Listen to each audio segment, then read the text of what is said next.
ये जो पुल का जो काम है, ये पूरा काम जो है देवेंद्र फडणवीस साहब ने दिया है। उसके बाद से आज जो काम जो अधूरा जो पड़ा था, वो एकनाथ शिंदे साहब ने अभी 5 महीना पहले भी 6 करोड़ 62 लाख रुपए का उन्होंने अभी फंड दिया। क्या सेंट्रल में जो काम हो रहा है वो सिर्फ और सिर्फ दादा भूसे की और एकनाथ शिंदे की देन है।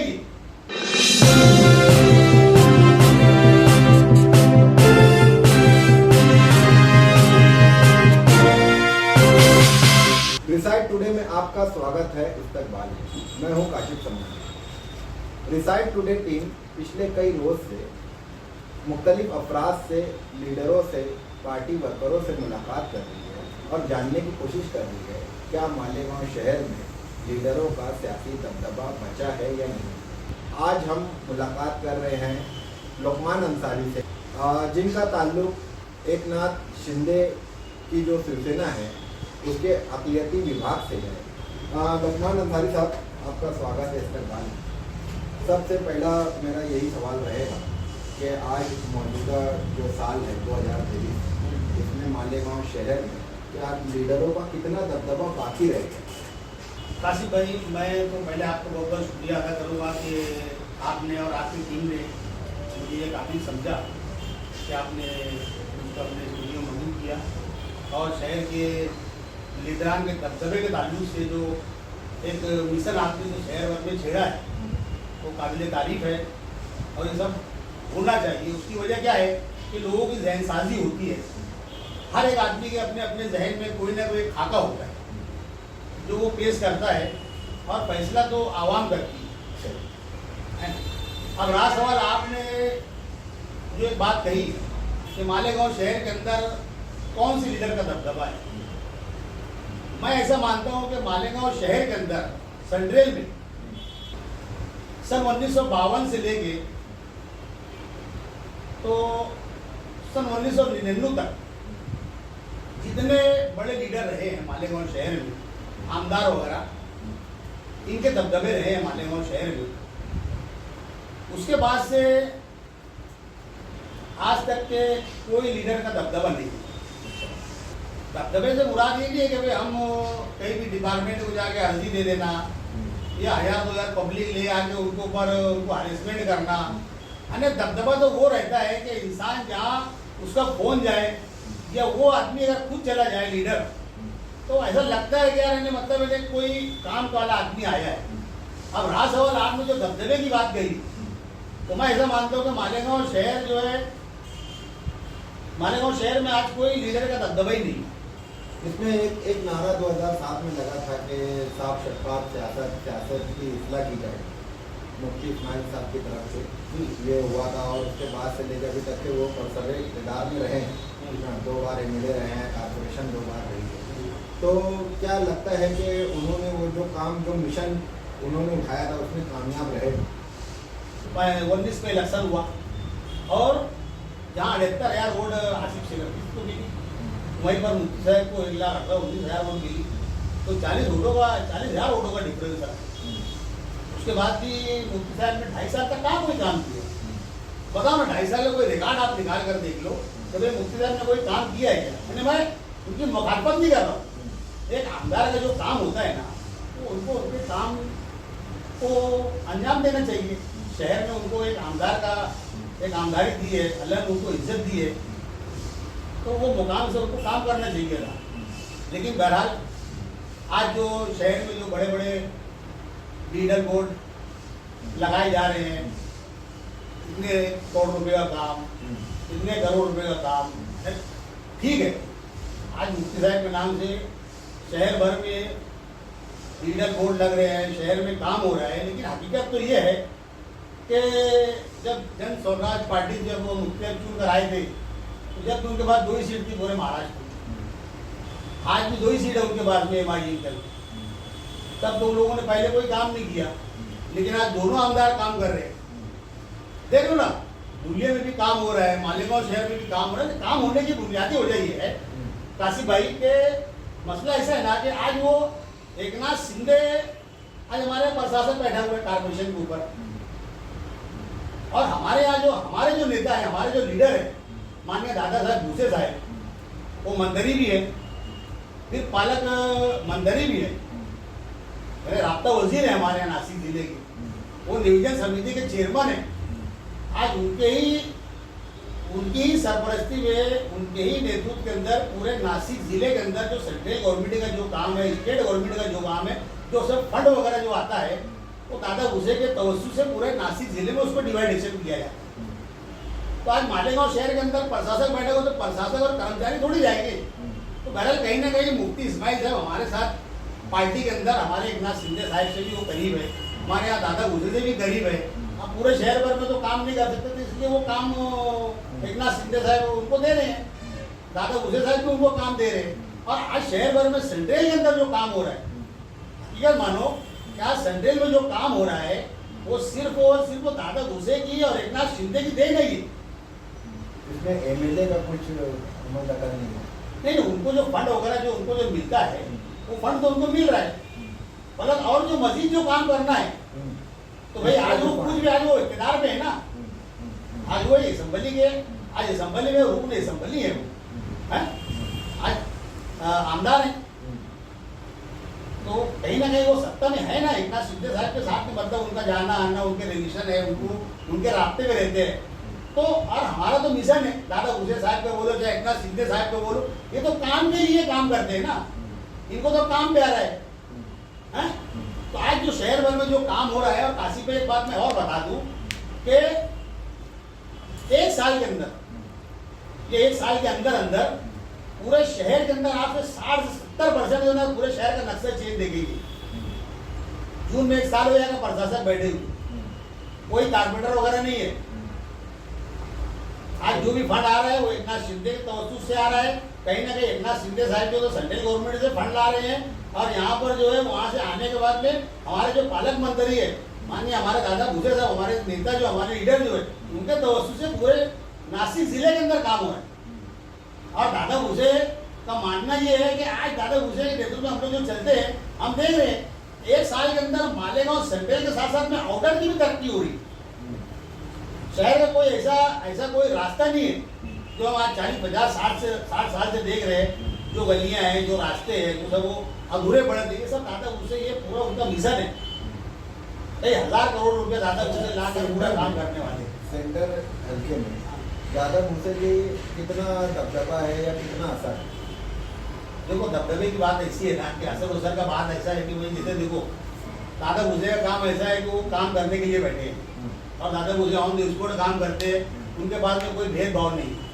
सेंट्रल का आदमी जाए चाहे आउटर का आदमी जाए, चाहे दादा भूसे पास में कोई गरीब आदमी जाए, कोई करोड़पति आदमी जाए, कोई बड़ा नेता जाए, वो सबको दादा भूसे साहब हमारे नेता जो एक नजर से सबको देखते हैं।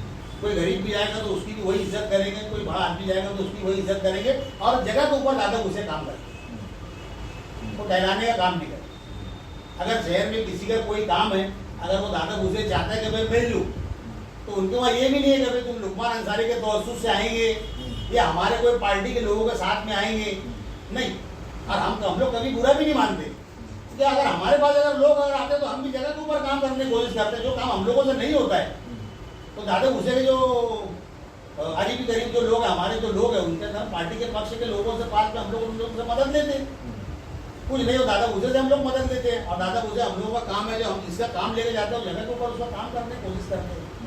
तो आपने जो दबदबे की बात बोली है, तो हकीकत मानिए कि मालेगांव शहर के अंदर अब आउटर का लीडर हो चाहे सेंट्रल का लीडर तो लीडर ही है ना।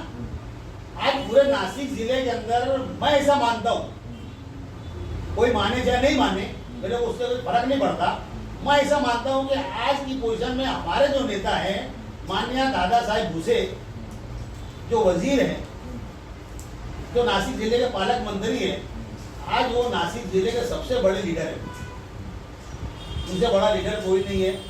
और हर डिपार्टमेंट के अंदर, चाहे वो कलेक्टर ऑफिस हो, चाहे प्रांत ऑफिस हो, चाहे कारपोरेशन हो, चाहे म्यूनसिपलिटी हो, चाहे ग्राम पंचायत हो, ये जहां पर भी है हर जगह पे दादा भूसे की हर ऑफिसर उनकी इज्जत करता है।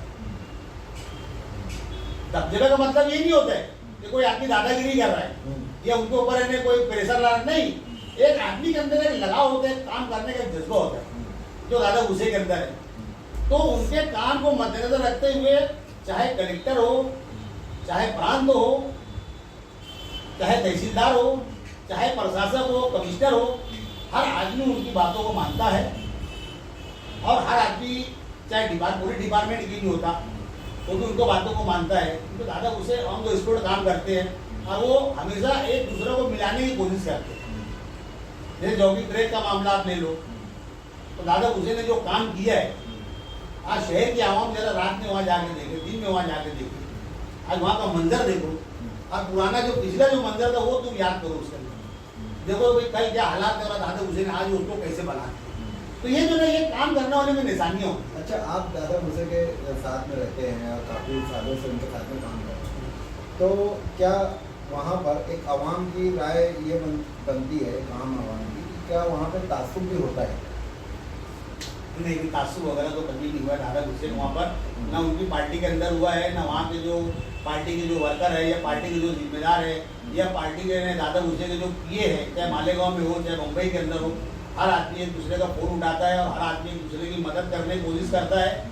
और कई ऐसे मामला है कि जो बहुत सारे हमारे यहाँ के जो संडेल के जो बहुत सारे बच्चे जो है, जो मालेगांव पावर सप्लाई लिमिटेड के अंदर जो लोग काम करते हैं, जब वो लोगों को कोई दिक्कत और तकलीफ आती है वो तो संडेल में रहते हैं, लेकिन जब उनको कोई दिक्कत तकलीफ आती है तो हमारे यहाँ पर जो पार्टी ऑफिस है मौसम पुल पे, दादा भूसे का सुसेना का जो हमारा ऑफिस है, वहाँ पर जाते दादा भूसे तो नहीं रहते, लेकिन वहाँ पर जो हमारे जो लोग हैं वो बराबर उनकी सहायता करते हैं। दवा खाने में कोई मामला हो, देकर और कोई मामला हो तो बराबर उनकी रहनुमाई करी जाती है।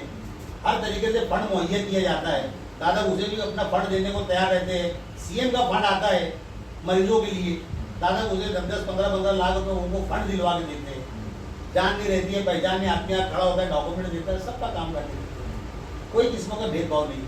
अच्छा, मालेगांव अक्सर से लीडर, क्योंकि हम काफ़ी इंटरव्यू किए हैं तो उसमें एक बातें आई है कि मालेगांव सेंट्रल में जो 70% का टैक्स कॉर्पोरेशन में जा रहा है वो पैसा भी आउटर में चला जा रहा है, उसके काम भी आउटर में ज़्यादा हो रहे हैं सेंट्रल के बनस्पत। तो ये कहाँ तक है सही कि उधर काम ज़्यादा होते हैं और इस साइड काम कम होते हैं, और इसके पीछे कहीं ना कहीं दादा भूसे की ताकत है या उनका असर है, रसूख है, आप इसको कैसा मानते हैं? देखो, कामकाज के 2 तारीख से बात है ना, जैसे अगर मुझको अगर एक वार्ड के अंदर अगर मुझको काम करना है तो काम जो है ना, हमारे यहाँ पर जो है ना एक पद्धत बनी है, आपने देखा होगा शहर भर के अंदर जो है ना 7-12 उतारे के साथ पक्की खरीदी, वाल कंपाउंड बिल सेती, ये सब है ना। एक्चुअली क्या होता है ना कि जहाँ पर वाल कंपाउंड बिल सेती होता है ना, जहाँ टुकड़ा बनता होगा, जहाँ कुछ भी बनता होगा ना, वो लेआउट नहीं रहता है, वो वाल कंपाउंड रहता है। तो वहाँ पर नगर पालिका वगैरह जो है ना, वहाँ पर वो काम नहीं करती, ये कानून है ना। अब अगर आपको अगर कोई काम अगर लेना है कि भाई ये वार्ड के अंदर काम होना चाहिए, तो वो वार्ड का जो है ना, वो वार्ड का नक्शा निकालो, है ना, उसके लिए अपन एप्लीकेशन करो, उसके लिए प्रपोजल चलाओ, उसके ऊपर प्रपोजल हो जाने के बाद में फंड डाल दो, उसके ऊपर टेंडर निकलवाओ, वर्क ऑर्डर निकलवाओ, काम करो उसके अंदर। अब भले मैं बोलता रहूँगा यार मेरे वहाँ काम नहीं होता है, मेरे वहाँ काम में 70% वहाँ काम चला रहे, तो हम तो यहाँ एप्लीकेशन करके अर्जी दे देते हैं ना, हम लोग एक एप्लीकेशन देते हैं कि भाई ये रोड बहुत खस्ता हाल है, यहाँ रोड बनना चाहिए। तो देखो वैसे ना, रोड बनने के लिए जो ना कमिश्नर और वहाँ के ऑफिसर नहीं आएंगे यहाँ पर रोड बनाने के लिए, यहाँ के जो सोशल वर्कर है या वार्ड के जो सरकर्ता लोग है, यहाँ के जो लीडर है ना, ये उनका काम है कि वो वार्ड का जो है ना, वो वार्ड का नक्शा लेवे और वहाँ के वार्ड का नक्शा लेके वहाँ दाखिल करे, वो बताए कि ये प्लाट से लेके ये प्लाट तक का यहाँ पर रोड गटर की जरूरत है, तो उसके ऊपर काम करती है कारपोरेशन। अब भले मैं बोलता रहूँगा, कमजोर पड़े नहीं, लीडर तो हमारे कमजोर है ना, अरे लीडर ही कमजोर है ना यहाँ पर तो। और हमारे यहाँ जो रोड बनते तो कितने महीने के लिए बनते हैं, 4 महीने 5 महीने 3 महीने के लिए रोड बनते हैं, चिल्लाते रहो रोड चाहिए, गटर चाहिए। और ये कौन सी सियासत रोड गटर की, आमदार भी रोड गटर लेके चल रहे हैं। आज तक तो माने भले रोड गटर कचरे में परेशान है। शहर के हालात तुम देख लो, आज जैसे तुम दबदबे की बात करते हो, शहर की गलियां तुम देखे हो क्या, शहर की गलियां कितनी तंग है, कौन से तुम्हारे लीडर बहुत दबदबे वाले हैं।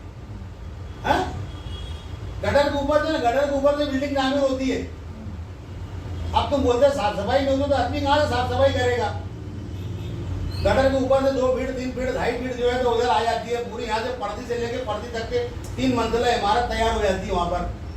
वहाँ जगह ही नहीं रहती सामने बौड़ा डालने के लिए, कुछ काम करने के लिए। तो वो सफाई कामगार कैसे काम करेगा? फिर प्लस उसके अंदर आगे टाँकी रख दी जाती है, फिर खाट रखी रहती है, फिर 4 व्हीलर 2 व्हीलर गाड़ी खड़ी रहती है। आदमी आएगा जाए कहाँ से? तो ये लीडरों की गलती है या आवाम की? तो बाबा लीडरशिप अगर अच्छी रहे तो फिर आवाम तो अपनी जगह आवाम को जैसे कुछ बोलेगा आप समझाना पड़ेगा ना लोगों को। क्या ये सब बातें मुनासिब नहीं? हम लोगों को तकलीफ होती है, हमारी माँ बहनों को आने में दिक्कत तकलीफ होती है। कुछ शहर भर के ऐसे इलाके ना कि जहाँ से हमारी माँ बहनें गुजरना मुनासिब नहीं समझती है। तो ये जो है देखो ये हमारे हालात जो है ना हमारे यहाँ कहीं ना कहीं लीडरशिप कमजोर है ना। लीडरशिप कमजोर होने की वजह से सारे मामला थे शहर भर में। अब रहा सवाल अभी आपने से एक बात बोली कि भाई कि वो फला आदमी ये था, फला आदमी वो था, फला आदमी। देखो अल्लाह तबारक व तआला ने मालेगांव शहर के अंदर जितना तुमने नाम लिया है मेरे सामने, अल्लाह तबारक व तआला ने सबको यहाँ पर महापौर बनाया है। कांग्रेस का महापौर रहा है, कांग्रेस का एमएलए रहा है, मुफ्ती साहब का महापौर रहा है, मुफ्ती साहब खुद एमएलए रहे हैं, जनता दल का महापौर रहा है, चाहे मालिक मेयर रहा हो, चाहे वो न्याय साहब रहे हो, है ना। तो और यहाँ पे ये पार्टी जो मैं तुमको नाम बता रहा हूँ, ये पार्टी कहीं ना कहीं है दिल्ली से दिल्ली तक इनकी हुकूमत रही है। तो उस वक्त में क्यों नहीं किया उन लोगों ने काम भाई? जब भी कर सकते थे ना। अल्लाह तबारक व तआला ने जितने यहाँ के लीडर ने सबको इक़्तिदार दिया, जनता दल को इक़्तिदार दिया, कांग्रेस को इक़्तिदार दिया, तीसरे महाज को इक़्तिदार दिया, तो सबको इक़्तिदार मिला।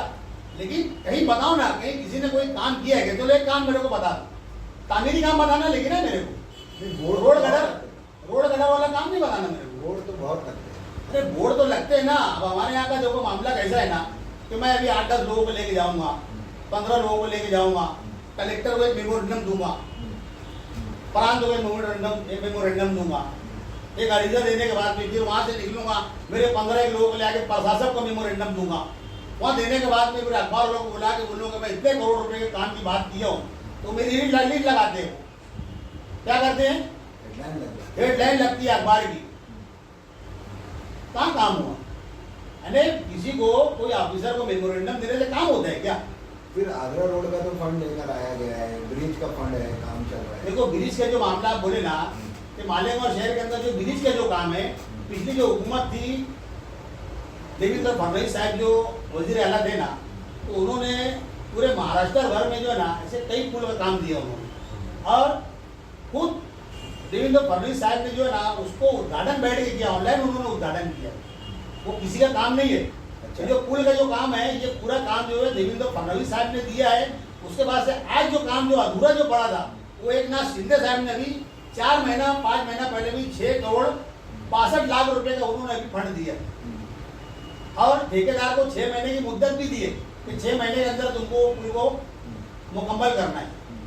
ये टेंडर के अंदर उसको आदेश दिए गए। उसको मुकामी लीडर का इसमें कोई अमल दखल है? क्या अमल दखल है बताओ ना तुम मेरे को।